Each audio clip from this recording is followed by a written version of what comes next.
All right, so to kick things off, I want you to picture this. We're not on Earth. We're in this incredible celestial realm, a place just buzzing with energy. The Buddha has called this huge assembly, gathering all these enlightened beings from like countless universes.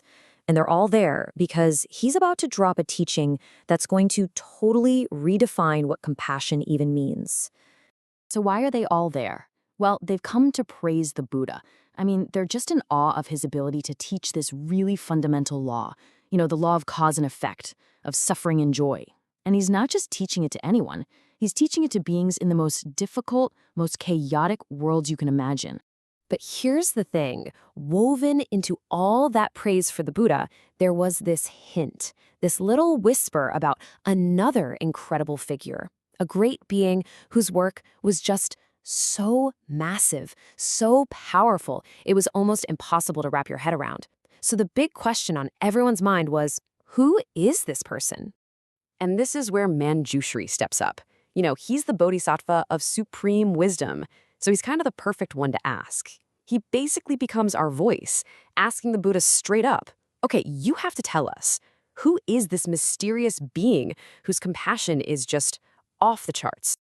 And the Buddha's answer is, well, it's staggering. He says the number of beings this bodhisattva has saved, is saving right now, and will save in the future.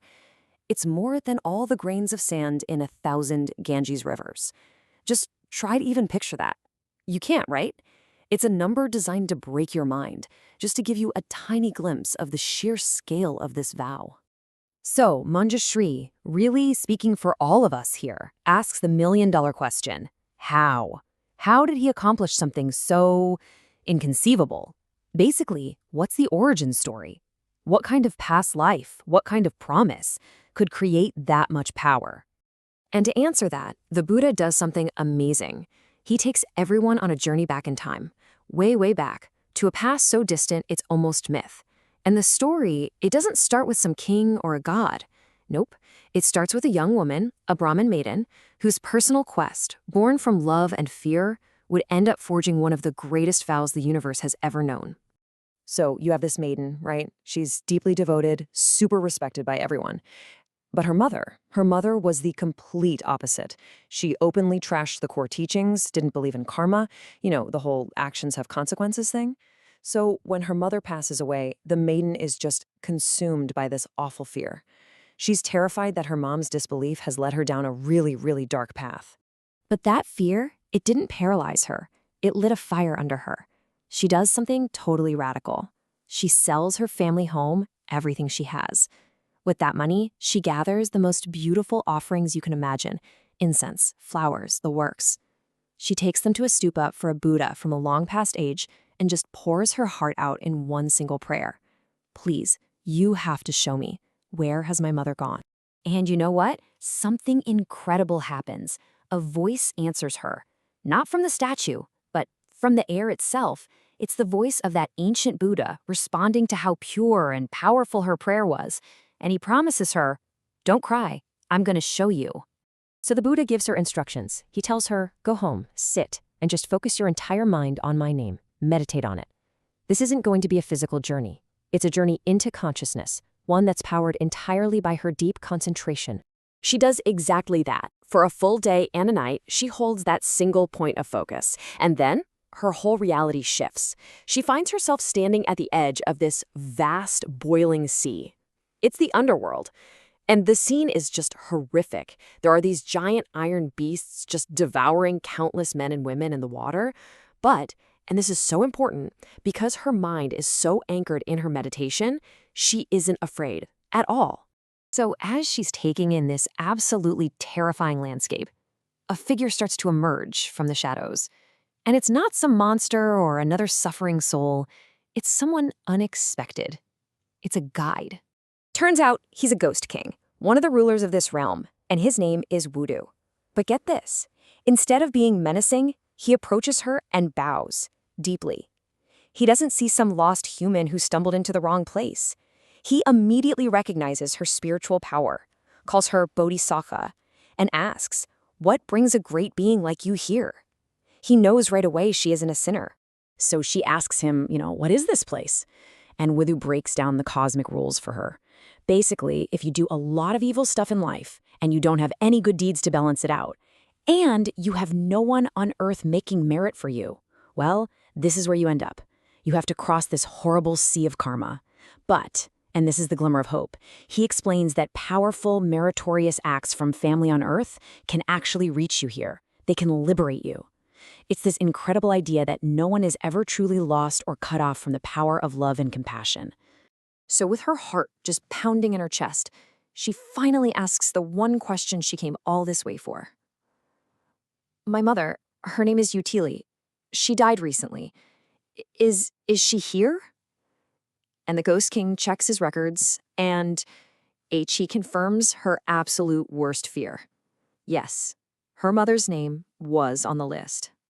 But right after that gut punch, Wudu delivers the most incredible news. He says, rejoice. Don't worry about it. Your mother isn't here anymore. It turns out, 3 days ago, Ye Tili was completely freed from this hell and was reborn in the heavens. So you're probably wondering, how is that even possible? Well, Wudu explains it all. The cause? It was the maiden's incredibly powerful and selfless act, selling her home, making that offering. The merit, that positive energy, went directly to her mother.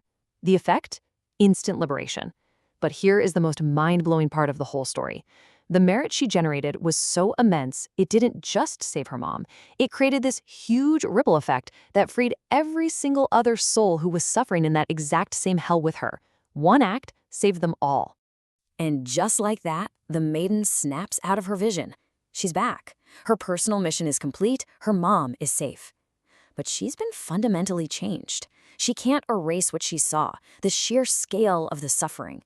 And that feeling of personal relief for her mother is suddenly dwarfed by this overwhelming universal compassion for everyone else still trapped there. So she goes right back to that stupa, but her prayer this time is completely different. It's not for one person anymore, it's for everyone. And right there, she makes one of the most powerful vows you can possibly imagine. She declares that for countless eons to come, she will find a way. She will use every skillful means she can to liberate every single suffering being until the hells themselves are empty. And with that, the story ends. We're back in that celestial assembly, and now the Buddha is ready to connect all the dots to reveal the true identities of the people in this ancient story. He looks at Jñāna-Śrī and everyone gathered there and says, that pious Brahmin maiden, she is none other than Kṣitigarbha Bodhisattva, the very one you were asking about. And that helpful Ghost King Wudu, he is now the great Bodhisattva known as Kaiso. And their names are super significant too. Wudu literally means non-poisonous. And that's not just a cool name, it's a state of being. It means he's free from the 3 poisons, greed, anger, and ignorance, which are the very things that create hell in the first place. And his current name, Kaiso, means leader of wealth. But we're not talking about money here. We're talking about real spiritual wealth. Things like faith, wisdom, morality, generosity. See the connection? Once he became non-poisonous, free from what causes all the problems, he naturally became the leader of true wealth. So this whole incredible story really boils down to this. One single, sincere act of compassion, just one act born from love, had enough power to radiate outwards and save an entire hell. It completely changed the fate of countless beings. And that leaves us with a pretty powerful question, doesn't it? If her one action could do all that, what kind of ripple effect could your next one create?